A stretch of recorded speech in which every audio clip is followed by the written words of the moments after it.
जय भीम, नमो बुद्धाय, जय मूल निवासी, जय गोंडवाना, जय संविधान, जय विज्ञान, जय कोया पुणे, जय सिंगारदीप, जय मानवता। आज जो चर्चा करने हम आपके सामने उपस्थित हुए हैं साथियों, वो चर्चा मेरे एक लेख पर आधारित है और वह लेख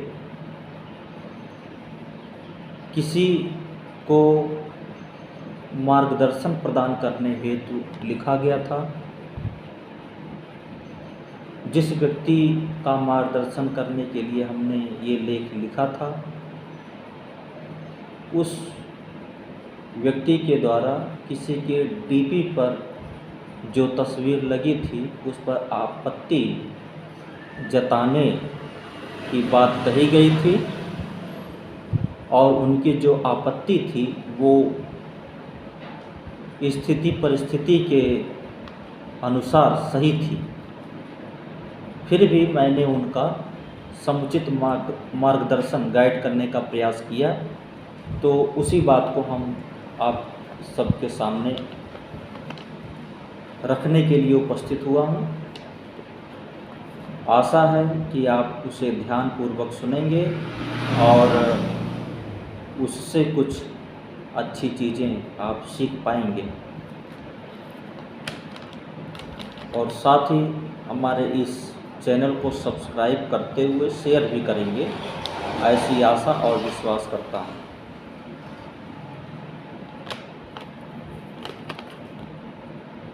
तो वो जो व्यक्ति थे एक बुद्धिस्ट व्यक्ति थे, तो हमने उनको संबोधित करते हुए लिखा, बुद्धिस्ट जी, यदि उनकी डीपी को आप नहीं देखते तो उनके दृष्टि यानी सोच का पता कैसे चल पाता। यदि वो अपनी डीपी पर वह डीपी नहीं लगाते तो उनकी सोच का पता कैसे लग पाता। उत्तर है कि नहीं लग पाता, या लगता तो उनकी बातों से लगता। जब हम उसके बारे में या किसी विषय के बारे में जब हम चर्चा करते, उनसे वार्तालाप करते, तब हम उनके सोच के बारे में, उनकी जो अंतःकरण का स्वभाव है उसके बारे में जान पाते। फिर हमने आगे लिखा, किसी व्यक्ति के कर्म से ही उसकी आंतरिक अर्थात अंतःकरण का पता चलता है, यानी उसका जो हाव भाव होता है, जो व्यवहार होता है, जो क्रियाकलाप होता है, उससे हम जान पाते हैं कि व्यक्ति की जो आस्था है, व्यक्ति का जो सोच है, व्यक्ति का जो विचारधारा है वो क्या है। हालांकि संविधान सबको अपने अपने धर्म को मानने व उसके प्रचार प्रसार या उसके अनुरूप जो प्रोग्राम्स होते हैं, जो कार्यक्रम होते हैं या जो संस्कार होते हैं, उसको करवाने के लिए वो स्वतंत्र होता है। अर्थात हालांकि संविधान सबको अपने अपने धर्म को मानने व उसके प्रचार प्रसार की आज़ादी देता है, लेकिन संविधान वहीं पर अंधविश्वास फैलाने को मना भी किया है, यानी कि साइंटिफिक टेम्परामेंट को बढ़ाने की बात कही गई है।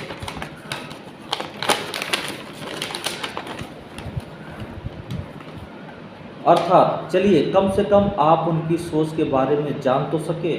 अच्छा हुआ कि समय रहते आपको जानकारी हो गया कि उनके साथ आप कब तक और कहां तक रह सकते हैं। उत्तर यह है कि यह एक राजनीतिक मंच है, कोई धार्मिक मंच नहीं है। लेकिन सवाल यह भी उठता है कि क्या राजनीतिक मंच का उद्देश्य अंधविश्वास फैलाना होना चाहिए? उत्तर है कदापि नहीं। इस ग्रुप से एक बार मैं बाहर एग्जिट हो चुका था, स्वयं एग्जिट हो चुका था। कारण यह था कि ग्रुप के लोग ज़्यादा से ज़्यादा गैर जिम्मेदार रहे, परंतु फिर से किसी ने मुझे इस ग्रुप से जोड़ दिया। आगे मैंने लिखा, बाबा साहब व बुद्ध की समानता की विचारधारा के साथ असमानता की विचारधारा कभी भी एक साथ नहीं चल सकती। अब किसी भी ग्रुप में जुड़ने से पहले या जुड़े रहने के लिए बेहतर यह होगा कि हम उनके उद्देश्य के बारे में जल्द ही पता कर लें। जितने भी ग्रुप में बहुजन या बुद्ध के विचारों के नाम पर इकट्ठा हुए हैं, जितने भी लोग अगर पता करेंगे तो 2 मिनट में ही पता चल जाएगा कि वे बुद्ध बाबा साहेब के विचारों से जुड़ पाए हैं कि नहीं।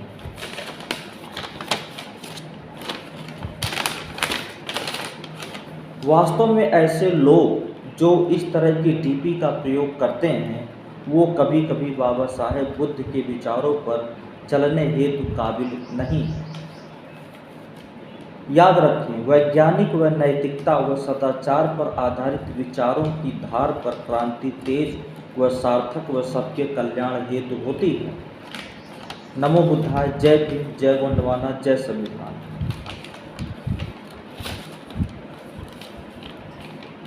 अतः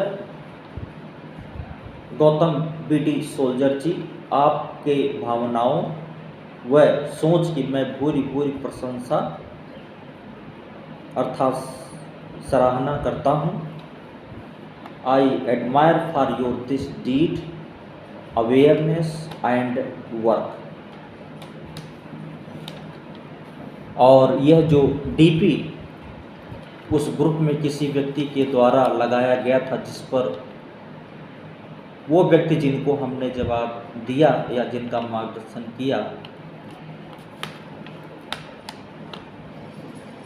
के द्वारा ऑब्जेक्शन इस बात पर किया गया था कि उस अमुक व्यक्ति के द्वारा अपने डीपी पर किसी ब्राह्मणिज्म से संबंधित किसी गॉडेस का तस्वीर लगाए बैठा था, जबकि वो बुद्ध की शिक्षाओं, बाबा साहेब की विचारधारा से जुड़े रहने और उसके प्रचार प्रसार हेतु बहुजन समाज के हित में कार्य करने हेतु जो ग्रुप तैयार हुआ था, उस ग्रुप में शामिल था। इसीलिए उस व्यक्ति ने उनकी डीपी पर आपत्ति जताया था। तो उस आपत्ति के मार्गदर्शन में या उस आपत्ति को जाहिर करने या उस आपत्ति को दाखिल करने वाले व्यक्ति के मार्गदर्शन के क्रम में मैंने यह लेख प्रस्तुत किया था।